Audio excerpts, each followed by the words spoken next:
One of the first videos I made upon relaunching this channel, I entitled Front Projection is Dead. And in that video, I made a case for why I believe front projection setups are kind of going the way of the dodo, and why I, a once former front projection enthusiast, would not be using them going forward. So, why on earth do I have a front projector? Well, Kristi loves herself a big picture, so this review is partially her fault.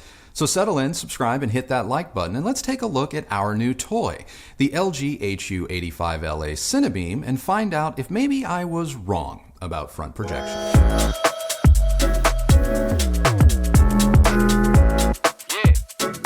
The LG Cinebeam is an ultra short throw 4K DLP laser projector. Now, while it is a DLP, it doesn't rely on a traditional color wheel. Instead, it uses a 3-channel laser array, which is good for a brightness of up to 2700 ANSI lumens and 20,000 hours of life. This projector has a very short throw ratio of 0.19 and can project a 90-inch diagonal image from about 2 inches away, up to a maximum of 120 inches diagonally at 7 inches. It is an HDR10 compatible projector, has LG's own smart TV platform, as well as built-in speakers, 2 HDMI inputs, 1 optical audio out, 2 USB 2.0 inputs, a USB-C, Ethernet port, and removable power cord round out your connection options. Throw in Wi-Fi, Bluetooth, Google Assistant, Alexa, and LG's own ThinQ AI, and you pretty much have the Cinebeam summed up. Now, if you're unfamiliar with home projection, there are 3 common types of projectors on the market right now. There's traditional front projectors, the type that are usually mounted on the ceiling and are most like what you're going to see in a cinema. And there are short throw projectors, which are kind of just like that, only they can be placed a little bit closer to the screen. And then there's ultra short throw projectors like the one we're talking about here. These can be placed incredibly close to the screen and are usually found below it. Now, ultra short throw projectors, or UST for short, are growing in popularity because they can produce a truly large image without taking up a lot of space, and this obviously makes them an ideal competitor for traditional flat panel displays. Now, the flexibility of this technology also means that you don't have to mount a projector on your ceiling, and when you don't have to mount it on your ceiling, you don't have to worry about shadows if someone decides to stand up in the middle of your movie, to go to the bathroom. Now, as for setup, try not to get too swept up in the marketing materials, because LG and others, well, they're going to have you believe that you can simply place this projector down on a table or any surface and just go, when the reality is far from being that simple. For best results, you're going to want to invest in a screen. And if daytime or ambient light viewing is the goal, a UST ALR or ultra short throw ambient light rejecting screen is, well, it's a must. We paired ours with a 103-inch diagonal AEON CLR 3 series from Elite Screens, which is a 0.8 gain gray colored screen. Now, even with the dedicated screen, installing a UST projector of any kind involves some trial and error. The LG is meant to sit very close to your wall or screen, so careful attention to placement and setup is an absolute must. LG has digital keystone correction, which is a 12-point warping system, but I have to stress this, you're going to want to use this as little as possible, as it will impact image sharpness and fidelity if used too much. Now, out of the box, the LG ships in its standard picture profile with its energy saving settings set to the lowest value. This in turn means you're going to enjoy a pretty bright image straight away, just not an accurate one. For the purposes of this review, I left the LG in its lowest energy saving mode as to maximize brightness. You need to know that as you turn this function up, you will be sacrificing brightness across the board, so I recommend leaving it in its lowest setting. The standard picture profile measured terribly, both in terms of grayscale and color, with a delta E or margin of error of more than 14. Keep in mind, we're looking for figures below 3, so 14 is pretty bad. Not to worry, switching things to the cinema profile improves things a bit, though the margin of error is still above where we'd like it, coming in at around 8 or so. Switching to the expert bright or expert dark profiles is where you're going to see the most accurate imagery from the factory, not to mention the most controls for calibrating the image further. Now, I opted to work off the expert bright preset. Out of the box, this profile had a margin of error of 7 in the grayscale and 4.3 with respect to color, which isn't bad. It's not great, but it's not bad. Without any adjustment, I measured about 100 nits or 29 foot Lamberts at the screen, which isn't going to sound all that impressive if you're coming from an LED backlit LCD display, but for a front projection setup, it's actually rather good. Keep in mind, my screen is a negative gain screen, so it's actually costing the LG some of its otherwise stellar light output in order to help combat ambient light. Had I been using a white or positive gain screen, the light output of Expert Bright would have likely measured roughly about 130 nits or 40 foot lamberts. So here's what you need to know. In a light-controlled room, SMPTE calls for anywhere between 12 and 22 foot lamberts of brightness for a true cinematic experience, not unlike what you're going to get in a commercial theater. And they ask for up to 50 foot lamberts in ambient light in order to maintain that experience. Now, the LG has zero issues with respect to brightness in both light-controlled rooms as well as ambient light when projecting onto a 100-inch screen, even one with a negative gain of 0.8 like ours. Now, if you're foregoing professional calibration, I recommend that you place the Cinebeam in either its cinema or expert picture profiles. While the expert picture profiles definitely measured better than cinema, the difference between the two, to the naked eye at least, did not appear as dramatic as their measurements. But should you want to take things a step further and calibrate the LG, which I would wholeheartedly recommend that you do, the LG calibrates quite nicely in its expert profiles. I was able to get the projector's margin of error down to just under 3 for both grayscale and color. Whether or not you calibrate this projector, when viewing what's known as high-key imagery, this is content like nature documentaries, broadcast news, sitcom, stuff like that, the LG is incredible. Colors pop with great saturation and have a naturalness to them that makes imagery appear more true to life, not to mention very cinematic, which isn't surprising. This is a projector after all. LED and OLED TVs have great color, but because of their supreme brightness and better contrast, sometimes through these displays, colors feel like an enhanced version of themselves. When viewing colors, primaries especially, through the LG, they appear more natural, as if they would in the real world. The LG does put an emphasis on the red hue, giving everything a little bit warmer, richer tone out of the box. Now, calibration does fix this, but if you're like Kristi, you may actually prefer the LG's house color. The LG's inherent sharpness is impressive, especially if you can keep from using too much digital keystone correction. Fine details in clothing, hair, and skin are rendered faithfully and with a stunning amount of focus and detail, again, provided they're properly exposed. I have virtually zero complaints with the LG's image when it comes to high-key content. Now, if you're used to the otherwise stellar motion of an LG flat panel TV, the Cinebeam is going to be a little bit different because it always appears to be applying artificial smoothing. You get used to it, but even with all motion aids and interpolation turned off, there's still a little bit of motion assistance visible. It's most noticeable in fast-moving scenes, like the car chase sequence from the film The Kingdom.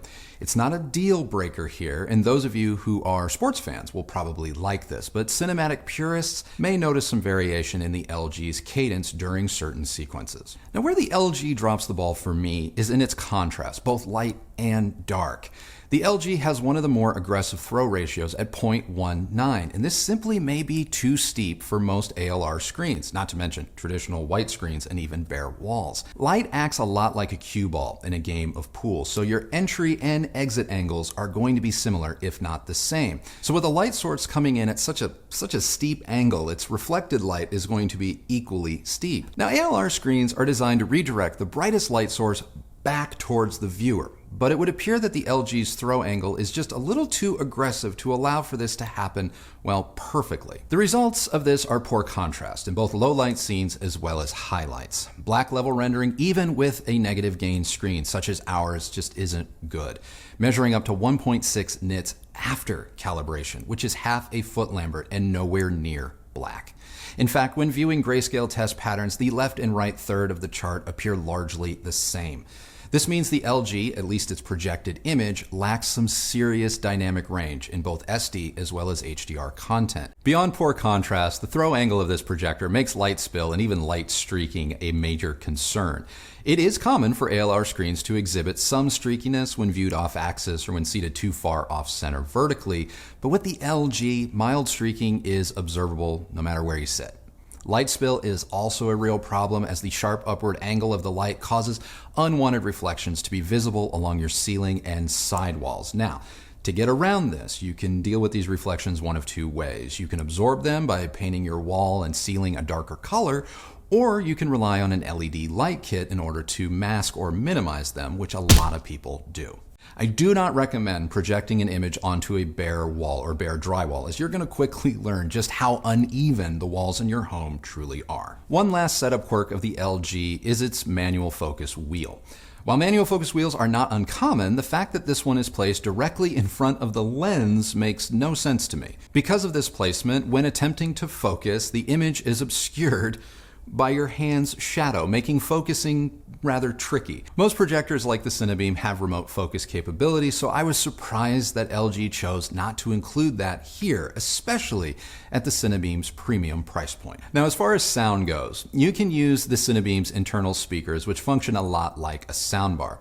The sound is serviceable, and it even approaches good with certain content, but if you're going for that big screen cinematic experience, I have to imagine most of you are going to be wanting a dedicated home theater speaker system. But if you are using the projector to switch between sources and pass along audio to your receiver or integrated amplifier, either using ARC or its optical digital out, the audio may drop out with some third-party devices. We routinely experienced intermittent dropouts with the always reliable name Unity Atom, but shockingly none with our Yamaha V6A, so your mileage may vary.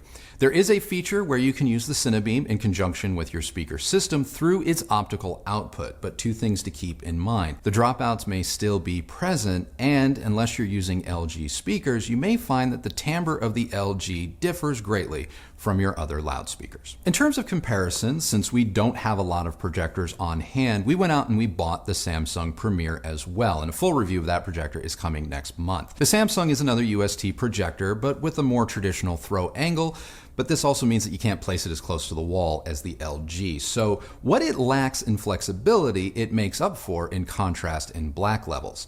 The Premier is not as intuitive to use as the LG, and if you're a fan of this channel, you know my disdain for the Magic Remote and WebOS, and yet I'm preferring them over the Samsung. But despite this, the Samsung may prove to be the better projector in the end, but I'm holding off final judgment because, like I said, that review is coming next month. Now, there are also less expensive ultra short throw projectors from VAVA and HISENSE if you're currently on the market and cross-shopping projectors.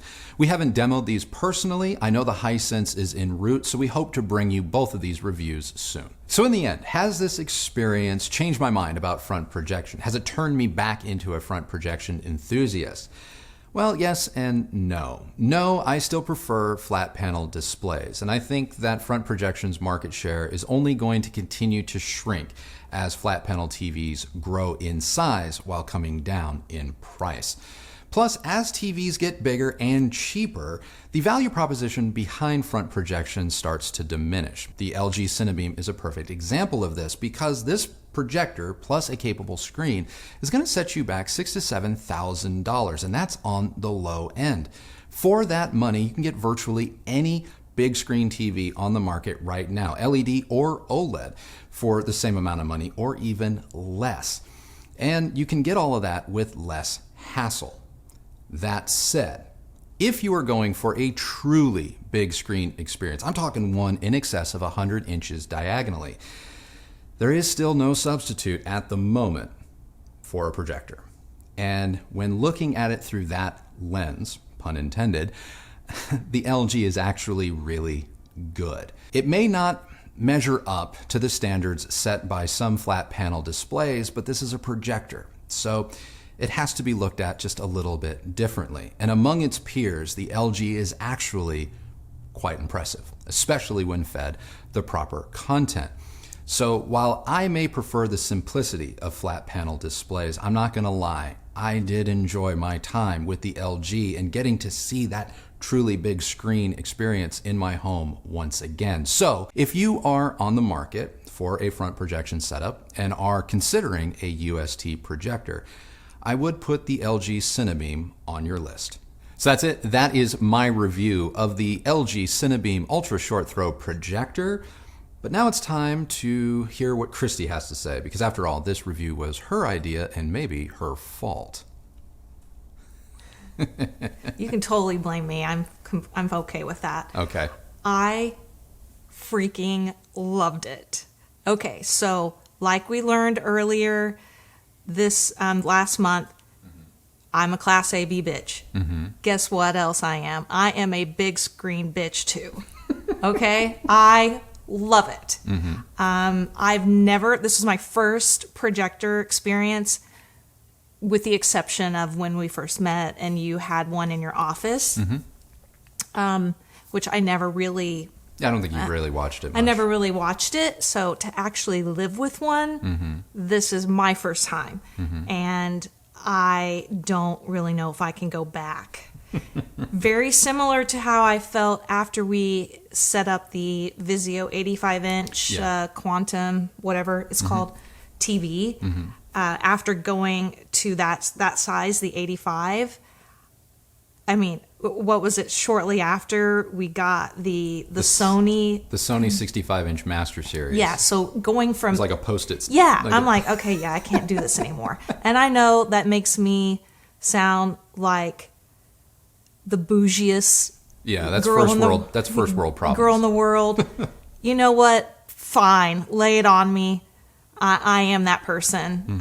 Just like the audiophiles out there, once you have your experience of a high-end hi-fi system and you're like, I can't ever go back, I get it.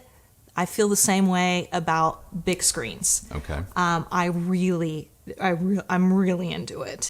Now, moving past just the wow factor. The wow factor of experiencing something on a big screen.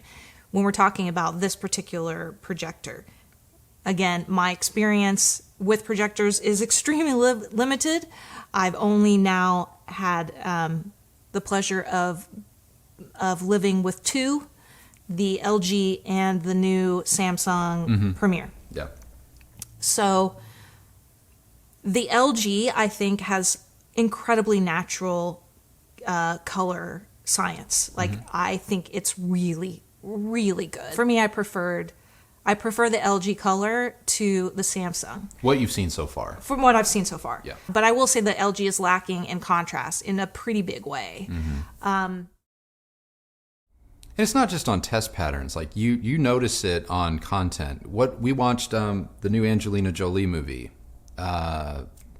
Those Who Wish Me Dead. Those or that something. Wish Me Dead. Yeah, and there's a lot of scenes that are obviously at night, and the LG it kind of a lot of delineation. I know I showed it in the B-roll, but a lot of delineation in those darker scenes becomes really unintelligible visually. That I'm not going to say the Samsung so far has proven to be night and day different, but it does appear to be a little bit better in that regard. And I will agree. Now, but I'll also say that I didn't really notice, or I didn't really feel that the lack of contrast was a problem so much for me. I think it kind of adds to the film-like look, and it gives it a cinematic appearance, very much like if you're talking about digital photography versus film. True. That graininess that you get with real film, I think you see that here in the LG because there's a little bit of a lack of contrast and the black levels aren't as great.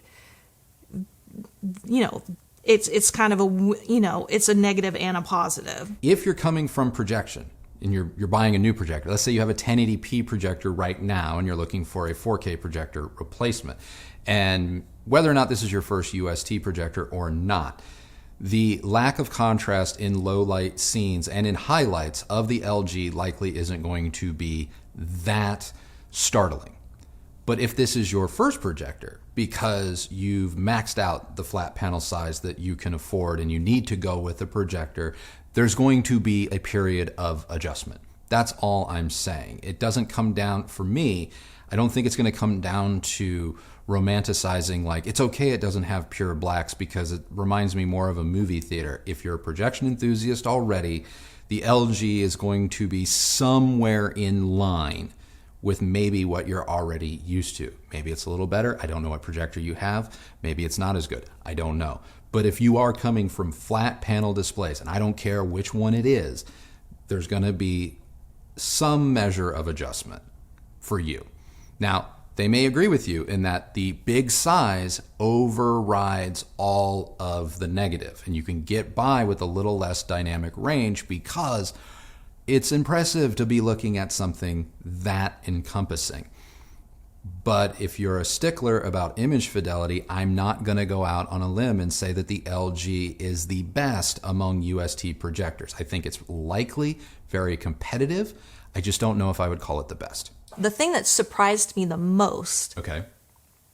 besides this being a complete pain in the rear to set up, like people out there who've been sort of giving us a little bit of, a little bit of heck from time to time about the display reviews, the TV reviews, and saying, oh, just go projection. Yeah. I mean, come on now. You guys make it seem like it's this easy peasy thing to do, and it is not. No. All right? If you're out there and you're like me and you never had any experience putting together a screen, getting it on the wall, getting the projector lined up so that it's all nice and tidy. It is a lengthy project, and it probably requires more than one person, and definitely you'll be helped if somebody's done it before. Yeah. I mean, if I had been left to do this on my own, I would have given up probably 30, 45 minutes in. I would have been like, this is too much work. It's too much trouble. Just put the 85-inch back up, and, we'll just have to wait for the price to drop of the bigger TVs. But if you can get past that, it's well worth it. The other thing I want to talk about that really, really shocked me and really at times made me want to ask you to just take it all down was the light spill and the shadow that is created around the screen the whole way. Every single edge has a shadow and really significant light spill. It's so distracting. Yeah. And again, this being my first experience, I didn't know that was a caveat, so to speak. And it's a real problem, especially with the LG. The Samsung is not quite as offensive in that respect, but it's still there. Yep. Now, as Andrew mentioned, you can counter this effect by either painting your walls a dark color, which, you know what, that's something you can do, but that's not how we want to live with our visual entertainment. Sure. But yeah, this whole like shadow effect was making me insane. And the other thing to combat this is the LED light strips. And I'm sorry, I know a lot of people do it because we've watched some other projection setup videos on YouTube just to get an idea of what's out there right now, And for me, it feels like I'm living on the set of a Twitch streamer. Yeah. Their backdrop, and it's not for me. Yeah. So UST projectors they have some interesting quirks about them. If this was a traditional projector where it was coming from back of the room, light spill is still a thing. I mean, anytime light is hitting a reflective surface of any kind, it's gonna spill out. That's what gives us the image that we're seeing. But the light spill and shadow play of a UST projector is entirely unique. Had the projector been at the back of the room, the shadow around the screen itself would have been uniform or non-existent. Because the light is coming in from below, unless your projection screen is recessed into your wall, some of that light is going to hit the bottom edge of the screen, and that's going to cause a trapezoidal shadow to appear on your wall. And with a projector like the LG that is so extremely short throw in that, 2 inches away from your wall is nothing. I mean, I think our 85-inch Vizio sits more than 2 inches away from the wall when it's on its mount. That's how close to the wall the LG is. And as a result, it's catching that bottom lip of the screen. And it would catch the bottom lip of any screen, and it creates that shadow. So I was half expecting shadow. What I wasn't expecting was the light spill. Because ambient light rejecting screens, first of all, can we get one thing straight? Ambient light rejecting screens do not reject ambient light. There's not like little microscopic ninjas on the screen punching light away. They're just more directional in their reflectivity. And so if you could take a microscope to an ALR screen, it would not be flat. It would look like a saw blade. It would, have these jagged lines. And the reason why it has these kind of teeth on it is so that when light comes up from the bottom, it goes out at a 90 degree. It comes up and goes out, as opposed to on a unity gain screen hitting it and just going everywhere, right? So what I think is happening is the LG is just so steep that all of that light is not getting captured in those teeth on the screen. And so as a result, some of it is coming back. A good portion of it, 80, 90% of it is coming back as it should. But 10, 20% of it is skipping off and going straight up into the ceiling, straight out into the sides. And as a result, you get this trapezoidal shadow, and then you get light spill, like a halo around your screen, which is weird. And admittedly, I don't watch a lot of YouTube videos of people in this space because I don't want to be influenced, but I went and watched quite a few reviews after this review had been written to see if other people were experiencing this. And believe it or not, I can see it. I can see it plain as day. But none of them are mentioning it. But no one mentions it. Which is so weird. Yeah, but no one mentions it. I can see it plain as day. Now, some people do a really good job masking it with LED light. And you're going to see in our video, that's what we did. We masked it with LED because I think it's hideous. And I don't want to put you off of this projector based on that, because it's something that you're going to run into with any UST projector. But me personally, once this review was done, once I filmed it all for you guys, I ripped the LED light strip off the screen. To hell with that. I can't live with the LED light strip. I hate it. I absolutely hate it. Yeah, I do too. I mean, you got to decide whether or not that shadow and light spill is a big enough problem. Mm-hmm. Or you live with the LED. I mean, you really just kind of have to make that decision. I think because the screen happens to exist in our living space, mm-hmm. and there's more going on than just movie watching. Mm-hmm. It's just not something that I personally want on my wall. Yeah, again, if you're wanting projection and you can manage to put a projector on your ceiling some 7, 8, 9, 10 feet away from the screen itself, that is, believe it or not, I know it sounds counterintuitive, but that is going to be an easier way to go. If you have furniture that you like in a room that you want to keep set up the way that it is, believe it or not, a projector on your ceiling some distance away from the screen is easier. But if you're designing a room and you're like, I don't want anything on my ceiling hanging down, I don't want to run cables through my walls or through my ceiling, we haven't picked furniture yet, and we like the idea of this ultra short throw life. I would almost recommend picking a projector that you like, and if you don't hire a professional installer that can help you with maybe furniture choices, getting it and getting a couple of phone books and just starting to stack them up to find the height that's going to work for you and your screen in your room, and then based on that height, go furniture shopping.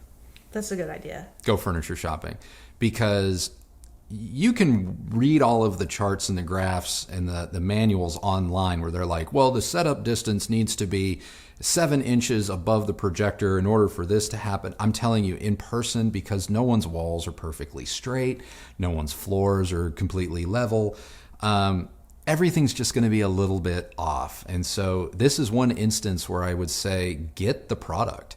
Get the product, put it in your home, even if it's, on cinder blocks or pizza boxes for a short period. Find what works for you and then start to design around that. And that's unfortunately one of the things about projectors, that they do just require that extra investment of time. when it's dialed in, it pains me to say it, but it's kind of worth it, because I will admit, as recently as a week ago, I wanted to set this entire rig on fire because I was trying to A/B two different types of ultra short throw projectors, and I wanted to die.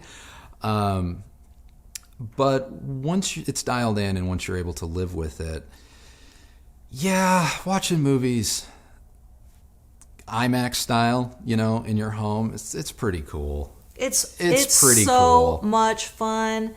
Yeah, I can't believe I own 2 projectors now. It is so much fun. I mean, we even watched that unwatchable Tenet movie. That's a whole other video. And it's a dumb movie, but it is beautiful. Beautiful. And it looks great. Yeah. And if you're somebody like me who, and this may sound crazy or may come as a surprise, but I love watching movies at the theater, but I don't like going to the theater. There's just, I don't know what it is. I think it's happened as I've gotten older, but it kind of stresses me out. Mm-hmm. And this is the closest thing that gives you that at home, or that movie experience, but at home. So that's it. That is our review of the LG Cinebeam UST projector. Now it's time to find out what you guys think of front projection. Let us know down in the comments below. And my question of the day for you is this: what do you think about front projection? Is it still viable in 2021, or is this a technology that is on the outs? Let's get a debate going, and I'm sure it's going to be a good one.